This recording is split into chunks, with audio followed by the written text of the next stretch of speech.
सी film हमने यहाँ पर देखी जो सुधीर शर्मा जी ने सभी लोगों को दर्शाया और बताया कि जब राजा वीरभद्र सिंह जी मुख्यमंत्री थे उनके कार्यकाल में क्या क्या काम हुए। धर्मशाला की बात ही नहीं, अगर आप किसी भी क्षेत्र में चले जाएं, किसी भी दुर्गम क्षेत्र में चले जाएं, मैं तो आपको बताना चाहती हूँ कि मैं तो हिमाचल प्रदेश के कोने कोने का दौरा करके आई हूँ। वहाँ पर भी लोगों ने मुझे बताया और वो काम दर्शाए जो कांग्रेस की सरकार ने किए हैं। तो हमें खुशी है कि हमारे पास ऐसा नेतृत्व था, ऐसी सरकार थी जिसने तन मन और धन से हिमाचल प्रदेश की उन्नति और विकास के लिए पुरजोर लगाया। और जो काम आज आपके सामने है वो मैं गर्व के साथ कह सकती हूँ कि कांग्रेस के कार्यकाल में, कांग्रेस के नेतृत्व में लोगों ने मौका दिया, दूसरी सरकारें भी बनी। हमारे आदर के योग्य चंद्र कुमार जी यहाँ से मुख्यमंत्री बने, हमारे हमीरपुर से धूमल जी मुख्यमंत्री बने। बहुत बार लोगों ने इनकी सरकारों को भी देखा। हमें खुशी होती कि इन्होंने अपने कार्यकाल में कुछ ऐसे काम किए होते हैं जिसको ये भी लोगों के सामने दर्शा सकते और उसके आधार पर लोगों से वोट मांग सकते। आज मुझे नहीं लगता कि इनके इतने लंबे नेतृत्व में कोई काम ऐसा हुआ हो। मैं तो अपना व्यक्तिगत आपको बताना चाहती हूँ कि अभी हाल में ही मैं पांगी भरमौर का, चंबा का, सिरमौर का, किन्नौर का दौरा करके आई। तो वहाँ भी लोगों ने मुझे कहा कि जितना भी काम आप यहाँ देख रही हैं ये सारा का सारा कांग्रेस के शासन में हुआ है और माननीय वीरभद्र सिंह जी की देन है, जिनके काम को आज हम लोगों के बीच में जाकर गिनना चाहते हैं और उसी के आधार पर वोट उपलब्ध करना चाहते हैं। तो ये एक बहुत बड़ी देन है कि कांग्रेस सरकार को ऐसी पर्सनैलिटी मिली जिसने एक शुरुआत से ही मन में ये ठान लिया था कि मैंने ये सारा राजपाट छोड़कर, अपने राजमहल छोड़कर जनता की सेवा में लगना है। और उस दिन तक से लेकर अंतिम दिन तक वो लोगों की सेवा करते रहे। जब उन्होंने प्राण त्यागे तब भी वो एमएलए थे अर्की क्षेत्र से, और तब भी रात दिन चिंतित रहते थे कि अर्की क्षेत्र में क्या विकास हुए और क्या नहीं हुए, उस पर अक्सर चर्चा करते थे और अफसरों को भी बताते थे कि ये कमियां मेरे क्षेत्र में है, तो ये काम आगे बढ़ने चाहिए। पर हमें दुख है कि उस वक्त इनकी सरकार थी बीजेपी की और इनके कार्यकाल में जो भी काम माननीय वीरभद्र सिंह जी छोड़ के गए थे, पैसा भी उपलब्ध करा के गए थे, उन कामों को भी आगे नहीं बढ़ा पाए। और आज भी जनता ये देखना चाहती है कि अब हम बदलाव लाना चाहते हैं। ये बदलाव आपने कई बार लाया, कई बार कांग्रेस की सरकार रही, फिर आपने, जैसा मैंने कहा, पूर्व में जो मुख्यमंत्री रहे उनको भी मौका दिया, वो उनकी सरकारें भी बनी। हमें खुशी होती है अगर वो भी काम करते, वो भी हिमाचल की उन्नति और तरक्की में अपना योगदान देते, तो हम उनको भी श्रेय देते। पर आज मैं समझती हूँ कि वो वक्त दोबारा आया है जब जनता का दरबार ये फैसला करेगी कि आपको कैसी सरकार चाहिए। आपके हाथ में एक बहुत बड़ी ताकत है, बहुत बड़ी ताकत है, जिसका आप सही उपयोग करेंगे तो अवश्य परिवर्तन आएगा। अवश्य कांग्रेस की सरकार बनने जा रही है, इसमें कोई दो राय नहीं है, उसमें आपका भी योगदान चाहिए। आप भी इस परिवर्तन में शामिल होकर एक नई लहर के साथ इसकी शुरुआत करें। जैसा कि मेरी यहाँ माताएं बहनें बैठी है, मैं आपसे भी ये कहना चाहती हूँ, अगर मैं कांग्रेस का इतिहास पढ़ने लगूँ तो बहुत टाइम लग जाएगा।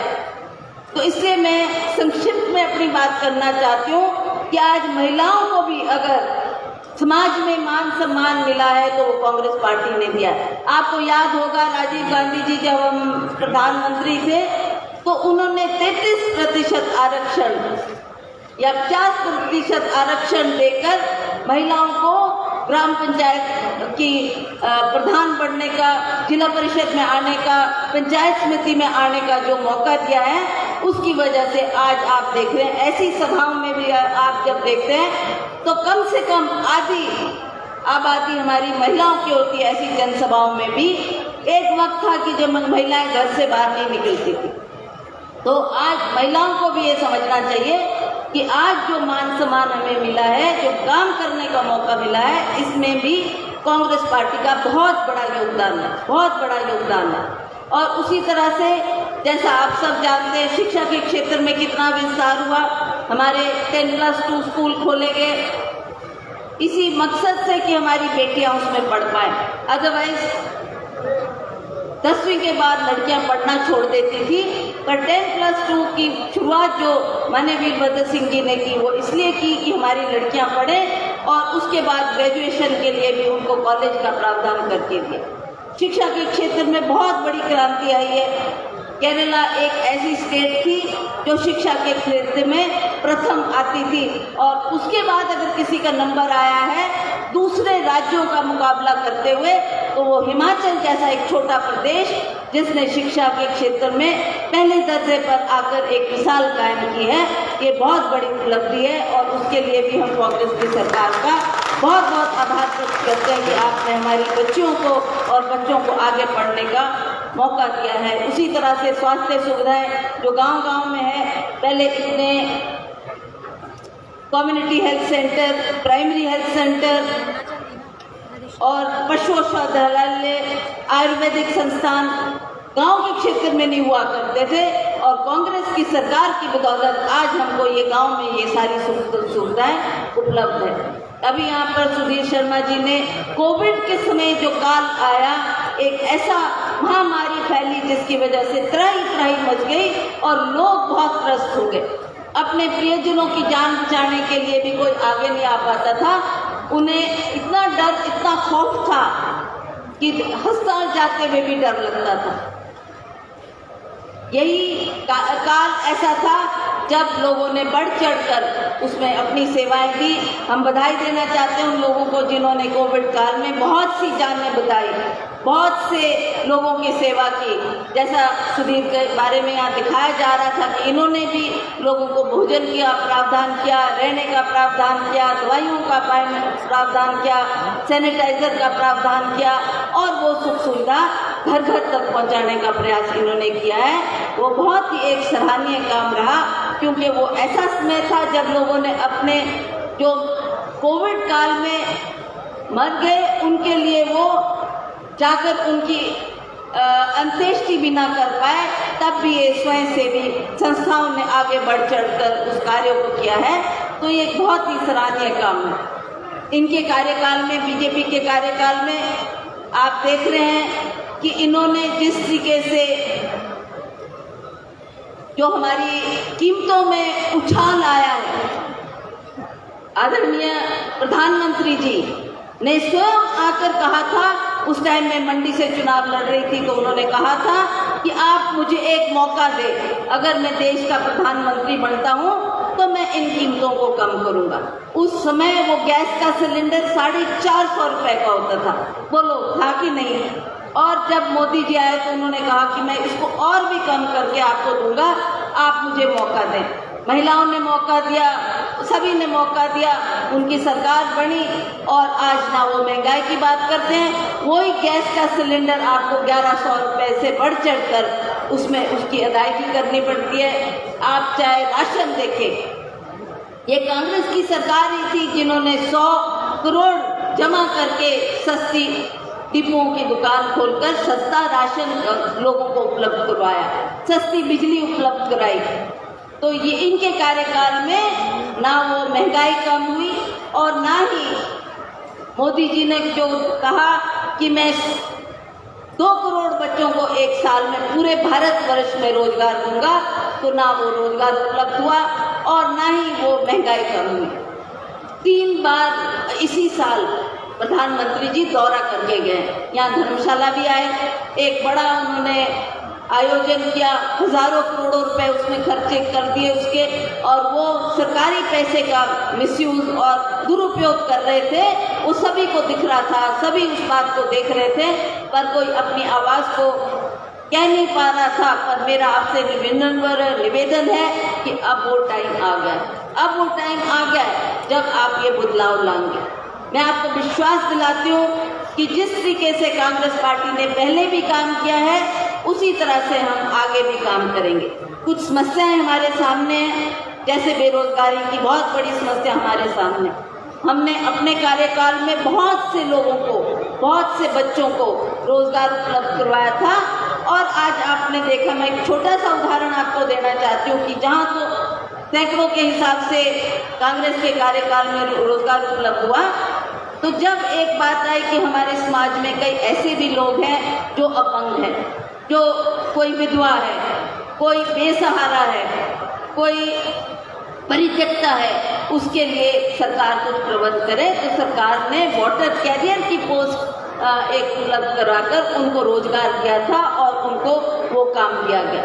आज इनके कार्यकाल में मल्टीटास्क एक इन्होंने भी शुरुआत की है कि मल्टीटास्क वर्कर के लिए हम आपका आवेदन पत्र लेंगे।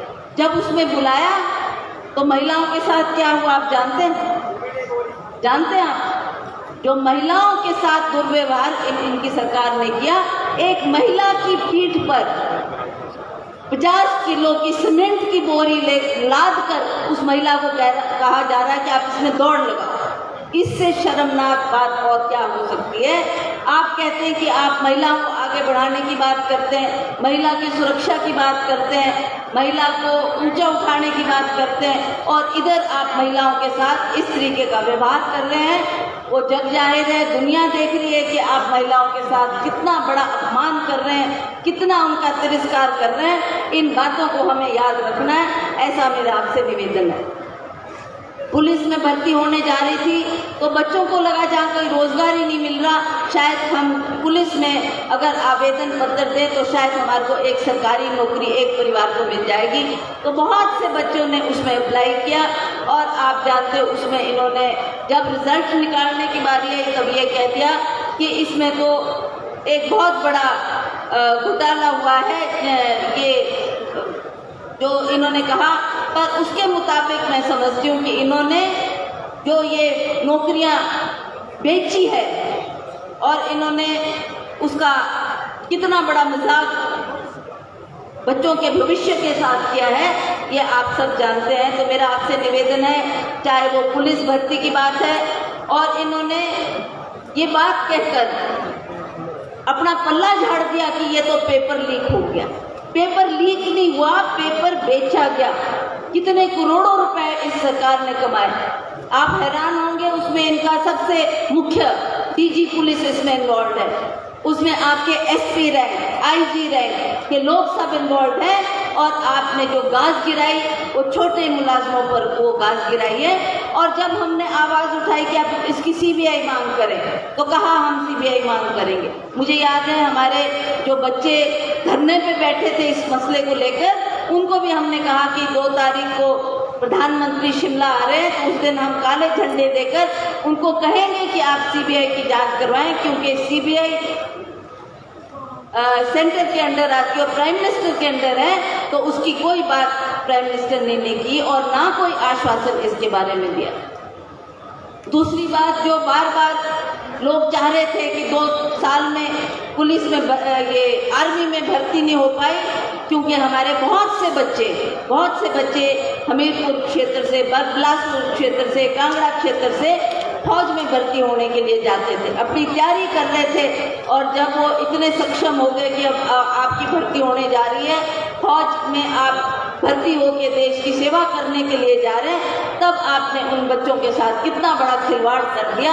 और क्या कहकर आपने उन बच्चों के लिए कहा कि आप 4 साल अपनी सेवाएं देंगे, फिर आपको रिटायर कर दिया जाएगा। ना आप एक्स सर्विसमैन कहलाएंगे, ना आपकी सेवाओं को कोई मान्यता मिलेगी। इस तरीके का भद्दा मजाक जो इन्होंने किया है, जो आपने सभी ने देखा है। इसलिए मेरा आपसे निवेदन है कि इनकी सरकार चाहे केंद्र में है, इनकी सरकार चाहे हिमाचल प्रदेश में है, जैसा खिलवाड़ इन्होंने बच्चों के भविष्य के साथ किया है, शायद मुझे लगता है कि जनता उनको कभी माफ करने वाली नहीं है। अब वो समय आ गया है जब आपने आगे का रास्ता चुनना है, अपने विकास को देखना है। धर्मशाला में जो काम कांग्रेस की सरकार ने किया है, जो अब थोड़े बहुत काम रह गए करने को, उसको भी आगे बढ़ाने की आवश्यकता है। मुझे पूर्ण विश्वास है कि आप कांग्रेस का साथ देंगे। कांग्रेस को अपना कीमती वोट देकर यहाँ से आपने कांग्रेस के को बहुमत देकर जो सरकार में बदलाव लाना है, उसके लिए आप सबका सहयोग चाहिए और आप सबका आशीर्वाद चाहिए, ताकि हम आने वाले समय में जल्दी से जल्दी कांग्रेस की सरकार को हिमाचल प्रदेश में स्थापित कर पाए। अंत में मैं फिर से सुधीर शर्मा जी को बहुत बहुत बधाई देती हूँ इनके जन्मदिन पर। और मैंने इनके लिए प्रिय शब्द यूज़ किया, आदरणीय नहीं बोला, क्योंकि आप हमारे से छोटे हैं, हमारे बेटे जैसे हैं। जैसा राज साहब आपको अपने बेटे के समान मानते थे, उसी प्यार को आप हमारे परिवार से सदा पाएंगे। और हम चाहते हैं कि आप जैसे आपने पहले इस क्षेत्र की सेवा की है, आने वाले समय में भी आप इसी तरह इस क्षेत्र की सेवा करते रहें और इस धर्मशाला के क्षेत्र को चार चांद लगाएं। पहले भी आपके काम में कोई कमी नहीं रही और मुझे पूर्ण विश्वास है कि आने वाले समय में भी आप उस काम को आगे बढ़ाने में पूरे सक्षम होकर उस काम को करेंगे। मुझे सभी से निवेदन करना है कि आप सबका आशीर्वाद इन पर बना रहे और जिस तरीके का ये काम कर रहे हैं उसकी इनको बधाई दें और वोट में तब्दील करके यहाँ से कांग्रेस की झोली में वोट डालें, ताकि हम इस सीट को भारी बहुमत से जिता सकें। आप सबका पुनः बहुत बहुत धन्यवाद। हमारे स्टेज संचालक जिन्होंने बहुत अच्छे शब्दों में यहाँ पर स्टेज को संभाला, इनको भी मैं बधाई देती हूँ। एक हमारे चंबा से शायद कई लोगों ने आकर एक बहुत सुंदर नृत्य यहाँ पेश किया, गायन यहाँ पर पेश किया, उसके लिए भी उनको बहुत बहुत बधाई देती हूँ कि आपका कार्यक्रम को आपने और भी चार चांद लगाए। इन्हीं शब्दों के साथ आप सबका पुनः बहुत बहुत धन्यवाद। हमारे पत्रकार बंधु, सभी मीडिया, इलेक्ट्रॉनिक मीडिया पत्रकार बंधुओं का भी मैं आभार और धन्यवाद करती हूँ कि आपने भी इस कार्यक्रम में आकर इसको आप रिले करेंगे, लिखेंगे इसके बारे में और पूरे हिमाचल प्रदेश में ये खबर चलेगी कि सुधीर शर्मा जी का जन्मदिन किस उत्साह से लोगों ने मनाया। आप सबका धन्यवाद। जय हिंद, जय हिंद।